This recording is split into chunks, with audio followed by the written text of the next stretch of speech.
Assalamualaikum warahmatullahi wabarakatuh dan salam sejahtera. Hi guys. Hari ni kita nak buat video baru. Kita nak cerita tentang kereta yang sedang saya bawa ni. Okay. Kalau yang follow saya punya YouTube sebelum ni akan tahu yang saya ada pengalaman memiliki dua unit kereta. Okay, pertama dulu Toyota Vios generasi kedua. Pada tahun 2010 saya pakai sampailah 2016. Kemudian pada 2016 saya tukar kepada Honda City generasi ke-6. Okey, jadi sampai ke hari ni dah lebih daripada 4 tahun sebenarnya saya dah menggunakan Honda City generasi ke-6 ni. Okey, jadi saya nak buat review lah tentang pengalaman pemanduan Honda City generasi ke-6. Mungkin kalau ikutkan saya punya target, setiap 5 tahun saya akan tukar kereta baru. Bukan sebab apa, sebab saya ni family man dan selalu balik kampung. Kampung saya lah. Saya memang orang Johor. Kampung rumah saya di Kedah. Jadi setahun tu selalunya memang akan balik 4 kali lah minimum. 4 kali lebih kurang lah 4 kali, kecuali waktu tahun ni lah sebab PKP. Jadi setakat ni baru balik 3 kali. 3 kali, 2 kali lah. Sebab raya tak nampak balik. Jadi hujung tahun nanti akan balik lagi lah. Alright. Jadi setiap kali pemanduan balik kampung 2,500 km tu benda yang biasa lah. Jadi sebab tu saya memang plan untuk tukar setiap 5 tahun sekali kereta untuk tujuan perjalanan jauh lah. Orang rumah saya ada kereta juga, tapi yalah, kereta tu dah 9 tahun, dah 11 tahun pun kereta tu. Jadi nak untuk jalan jauh tu susah. Jadi saya lah yang akan siasat tukar untuk perjalanan jauh. Kita nak cerita tentang kereta Honda City generasi ke-6 ni. Saya beli pada 2016. Saya pada masa tu nak beli kereta, saya cari satu kereta sebab saya sebelum ni guna Toyota Vios. Sebenarnya masa saya nak beli Toyota Vios tu, saya sebenarnya berkenan kepada Honda City pada tahun 2011 tu. Tapi masalahnya Honda City pada masa tu harga dia starting dia 90 ke atas. Toyota Vios ni pada masa tu kalau spek pertengahan tu, spek E tu boleh dapat dalam 80 lebih sikit. Jadi kalau low spec boleh dapat bawah 80. Jadi saya buat keputusan untuk pilih ambil Toyota Vios pada masa tu. Tapi kemudian bila saya nak bertukar kepada kereta baru, saya letakkan satu matlamat. Sebab pada masa tu ekonomi pun tak berapa kukuh, anak dah bertambah, jadi perlu cari satu kereta yang tak membebankan kewangan saya lah. Jadi saya nampak terdapat saya punya syarat untuk tukar pada masa tu adalah tak perlu tambah apa-apa down payment, tolak Toyota Vios, dan kemudiannya nak bulanan yang sama dengan apa yang saya bayar untuk Toyota Vios tu. Jadi saya dapat kereta ni, Honda City generasi ke-6, tapi spek S, spek yang paling basic sekali pada masa tu. Monthly dia 799. Jadi mencapailah matlamat saya, apa yang saya nak pada masa tu. Dan akhirnya saya rasa macam, sampai sekarang saya rasa macam menyesal pula ambil low spec. Yalah, sekarang mungkin gaji mungkin dah naik sikit, kesannya kita akan rasa alamak, beza tak banyak pun, 100-200 je pada masa tu. Tapi pada masa nak beli 2016 tu, 100-200 tu banyak. Jadi sekarang ni bila gaji meningkat, jadi kita rasa macam ambil spek yang tinggi sikit. Gitulah kononnya. Jadi kita nak cerita tentang harga lah. Dulu saya ambil Honda City ni dengan harga 76k. Bayangkan Honda City dulu masa keluar yang generasi kelima tu, ataupun di Malaysia generasi ketiga lah, starting dia 90, okay, ataupun hampir 90. Tapi yang ni dia boleh jual dengan 76, okay, sebabkan konsep CKD, okay, dipasang di Melaka, okay, berbanding dengan CBU yang dipasang di Thailand sebelum ni, okay. Jadi harganya dapat diturunkan. Tengok berapa banyak tu beza CKD dengan CBU untuk sebuah kereta, okay. Dengan itu baru perbezaan CKD dengan CBU, bukan CKD dengan national car. Nampak tak? Okay, jadi kat situ pun dah boleh nampak susut nilai dia hampir 14,000 atau 15,000 lah, okay. Jadi saya ambil ni harganya 76k, tolak, okay. Dapatlah bulanan 799. Pada masa tu interest agak tinggi, 2.8 lebih something, 2.8 something. Pada masa tu pun dah turun sebab masa sebelum tu lagi tinggi, untuk kereta import. Sekarang dah makin rendah. Okay, Honda City ni dikuasakan oleh enjin 1.5 liter iVTEC dengan kuasa 120 PS ataupun 118 horsepower dengan 145 Newton meter of torque. Okay, jadi kereta ni, okay, dari segi enjin pada saya sangat-sangatlah berkuasa. Sebab sebelum ni saya gunakan Toyota Vios tu 1.5 juga, tapi tak silap saya dia punya horsepower dia dalam 102 je, tak silap saya. Jadi bila saya bawa yang ni, saya dapati kereta ni sangat-sangat berkuasa dan pemecutan dia sangat lancar. Okay, pecutan dia sangat baik dan mudah nak dibawa dia, dan dia tak ada rasa under power pun. Okay, sebab 118 horsepower untuk segmen B ni pada masa itu adalah enjin yang paling berkuasa untuk kenderaan segmen B, okay, sedan segmen B yang ada di pasaran Malaysia pada masa tu. Okay, dan saya sangat suka dengan enjin ni sebab ianya adalah enjin yang power, dan top speed yang di-declare oleh Honda adalah 190 km sejam. Okay, tapi saya tak pernah lenjan lah kereta ni sampai macam tu. Okay, 16 pun dah kadang-kadang rasa macam jap laju sangat, terutama di highway lah. Okay, rasa macam lajunya. Okay, tak pernah. Tapi kalau Vios dulu saya pernah try 18, tapi tak tekan habis lah. Mungkin boleh lagi sikit agaknya. Okay, jadi itu tentang enjin. Tentang transmisi menggunakan CVT. Okay, CVT 7 kelajuan. Okay, saya sangat suka, saya sangat menghargai CVT ni. Ianya sangatlah lancar, okay, berbanding dengan 4 automatic transmission yang biasa tu. Yang ni sangat lancar dan tiada rasa senggut-senggut bila kita tukar pertukaran gear tu berlaku, sebab sangat smooth lah. Okay, jadi kemudiannya selain kelancaran yang diberikan oleh enjin CVT ni, okay, dia juga memberikan penjimatan minyak, okay, yang sangat baik. Okay, kalau ikutkan Honda claim 17.5 km per liter. Okay, itu adalah angka yang sangat-sangat tepat untuk pemanduan saya lah.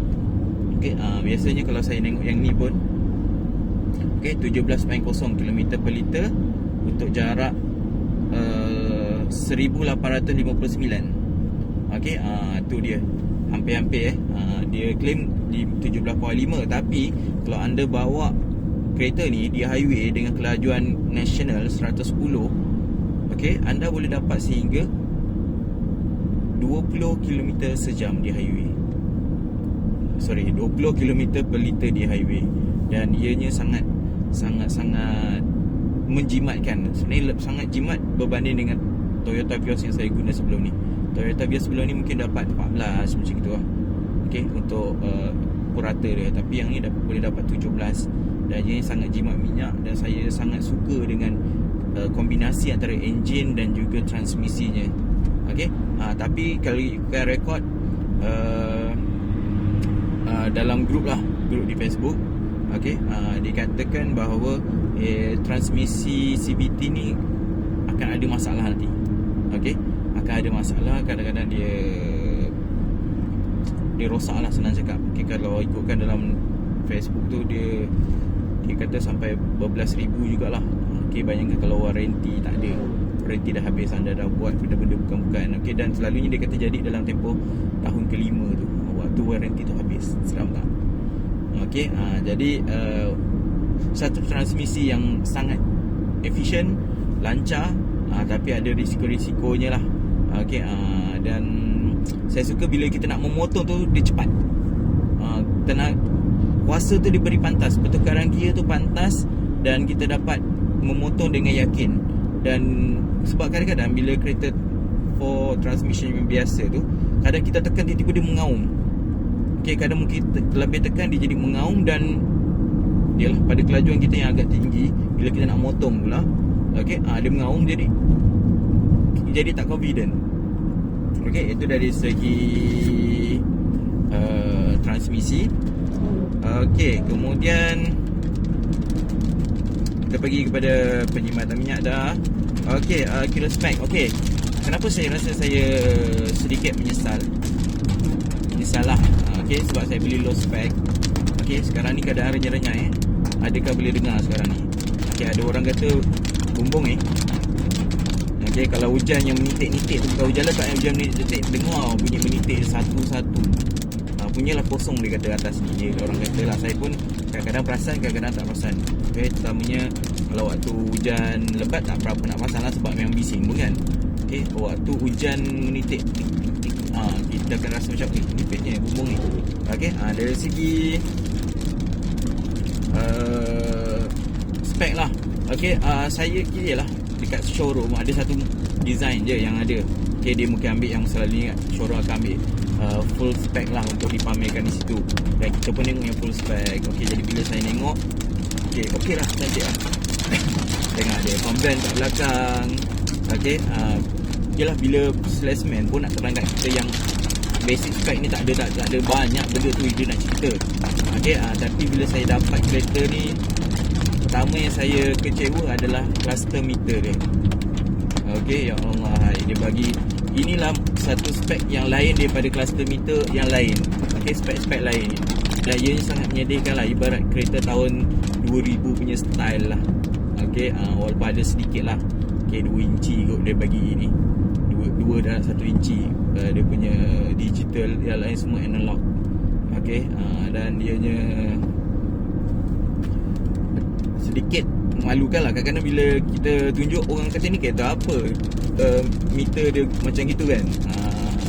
Selain tu, aircon fan kat belakang tak ada. Okay, kemudian lagi untuk low spec ni, kerusi belakang ni tak boleh lipat. Okay, kerusi belakang ni tak boleh lipat. Okay, sedangkan benda tu macam simple je kot. Asal nak buang-buang benda-benda yang macam gitu kan. Okay lah, aircon fan tak nak bagi, fine. Okay, armrest ni dia tak nak bagi. Ni saya tambah sedikit. Okay, banyak benda yang dia tak nak bagi sebenarnya. Okay, dah gelap. Okay, banyak benda yang dia buang untuk dapatkan harga 76,000 tu. Jadinya macam sedikit kecewa. Lepas tu lagi satu, yang lain dapat shark fin, yang ni dapat antena tu yang sejengkal tu. Okay, kemudian dekat grill depan yang lain dia bagi metallic chrome. Yang ini dia bagi chrome yang macam sonar tu. Macam itu. Dia bukan yang berkilat. Dia macam entahlah macam mana tau. Cuba try hard untuk membezakan low spec ni. Agaknya memang dia sebenarnya tak nak bagi orang beli yang ni agaknya kot. Okay, jadi saya telah memilih red ruby colournya. Sebab red ruby ni dia menggantikan warna biru. Okay, sebenarnya saya suka warna biru. Pada masa tu nak beli warna biru, tapi warna biru tu dah dihentikan dan digantikan dengan red ruby ni lah. Okay, dan dari segi spek saya rasa terlalu banyak yang dia buang, dan sedikit macam kecewa lah juga. Okay, tapi yelah, harga yang kau bayar kau dapat yang tu lah kan, kau nak apa lagi kan. Okay, kemudian daripada segi kualiti pembinaan, saya rasa ianya dipasang di Malaysia, di Melaka. Saya dapati bahawa kualiti bukan kualiti pemasangan lah, kualiti produk ni sedikit rendah lah. Okay, saya lihat dari aspek beberapa gap yang terdapat antara setiap cantuman tu, dan sangat besar. Kadang-kadang sampai jari kelingking ni boleh masuk dekat dalam celah, terutama di bahagian belakang lah. Okay, nampak tak berapa dititik beratkan tentang gap tu. Tak silap saya, gap ni 0.4 cm je kot dia punya gap sepatutnya. Okay, tapi yang tu nampak hampir nak 1 cm lah dia bagi.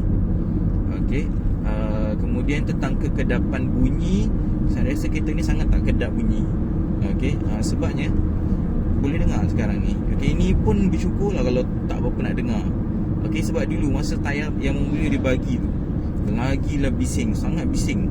Okay, bila kat highway tayar berpusing tu, masuk dalam kabin. Tapi bila dah tukar tayar, okay, bunyi tu dah kekurangan lah. Banyak lah, saya rasa mungkin separuh kurang. Kalau tidak, dengar bunyi tayar tu sangat kuat dalam kabin. Okay, kemudiannya material yang digunakan. Okay, yang first bila kita naik kereta, kita pasang seatbelt kan. Okay, ni okay, yang warna merah ni, seatbelt punya kepala ni. Okay, saya pegang macam apa pasal macam murah, tak solid. Okay, tu yang benda yang first lah. Bila kita duduk dalam kereta nak pasang seatbelt, nak gerak, cakap apa pasal bergoyang-goyang dia punya merah ni. Bukan satu je, semua goyang-goyang, dan dia sangat tak solid. Okay, berbanding kereta-kereta lain. Sedangkan Myvi yang isteri saya punya tu pun solid, saya rasa dia punya ni. Bila saya pegang tu macam, yalah, spring tu tak betul-betul firm.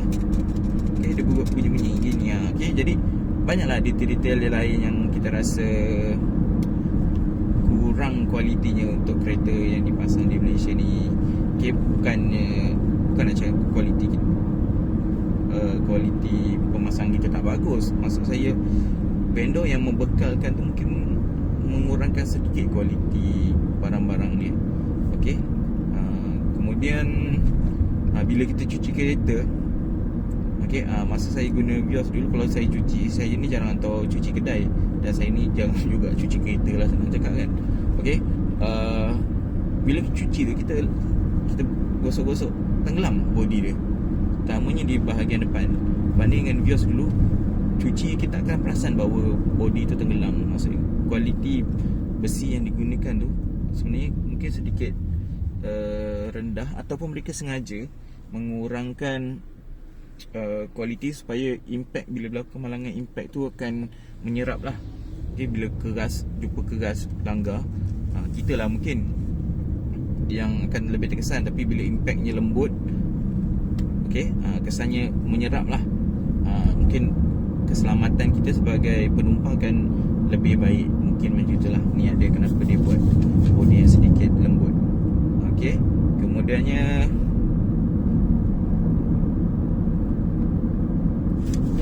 servis sebelum ni saya gunakan Toyota. Jadi servis di Toyota sangat-sangat super excellent, dan kita rasa selesa dan gembira untuk hantar kereta ke sana. Okay, dan kita pun dilayan dengan mesra. Okay, tapi di Honda punya servis, saya rasa mungkin dia bukan satu pusat servis yang betul-betul besar. Kadang-kadang dia masih lagi 3S, tapi bukanlah yang betul-betul mewah, yang berkonsepkan keselesaan. Dia punya servis pada saya kurang sikit, dan kemudian ni mereka lebih kepada menjual daripada memberi servis. Okay, ini satu yang sedikit merimaskan lah. Bila kita hantar kereta untuk servis, mereka selalu offer benda-benda yang tak patut. Memanglah kita boleh tolak, tapi macam, yalah, dia ada sedikit menjatuhkan air muka kita lah. Okay, padahal tapi dulu apa kan duit kita kan. Okay, tapi itulah, ni tak nak. Lepas tu nanti dia buat muka bila dia cakap tak nak, tapi dia cik ni kena gini. Faham tak? Keadaan macam memujuk kita. Dia akan jadi lemah kepada orang yang perempuan yang yelah tukar. Okay, faham tak? Kalau lelaki ni mungkin saya tak nak. Kalau saya datang, saya akan cakap saya nak apa yang ada dalam manual je. Apa yang ada dalam manual pertukaran tu je. Saya cakap itu. Tapi nanti dia akan offer, cik, ni skru ni, nut ni, ke tambah bla bla bla. Dalam hati saya macam, nak yang simple-simple ni pun dikira. Dan dikira dah RM1 lebih tau benda tu. Okay, sedangkan kalau kita beli kat hardware pun benda-benda gitu sebenarnya berapa sen je pun. Tapi macam itu pun dia tak nak menanggung. Okay, itu pun kita di charge untuk ganti benda-benda yang simple-simple, yang kecil-kecil ni. Pada saya macam kira sangat lah. Dan kemudiannya servis Honda berbanding dengan Toyota adalah Honda ni mahal sikit. Sebab saya dulu masa servis di Toyota, kalau pernah juga dapat harga bayar bawah 200. Tapi kalau di Honda ni memang kena standby 3 hingga 500 untuk servis biasa lah.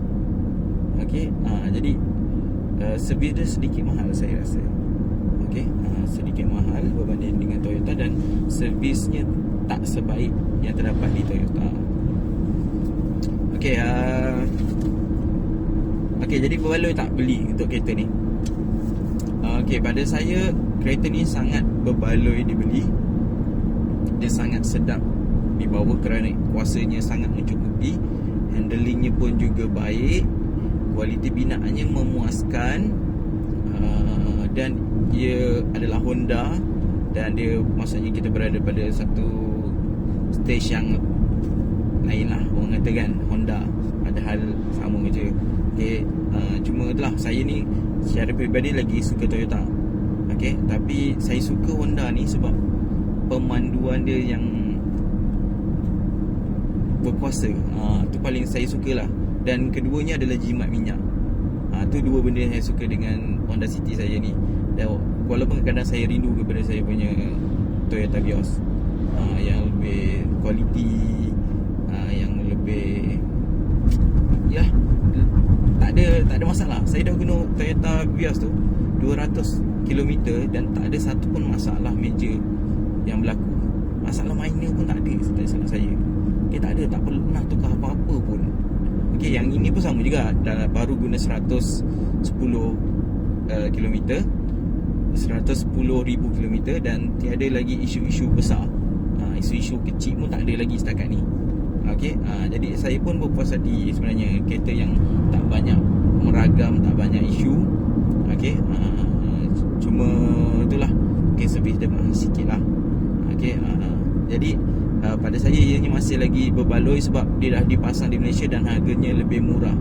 Okay, dan kalau diberi pilihan sekarang ni antara nak beli City dengan Vios, saya akan ambil City juga. Okay, sebab bentuknya lebih muda, lebih sedap mata memandang.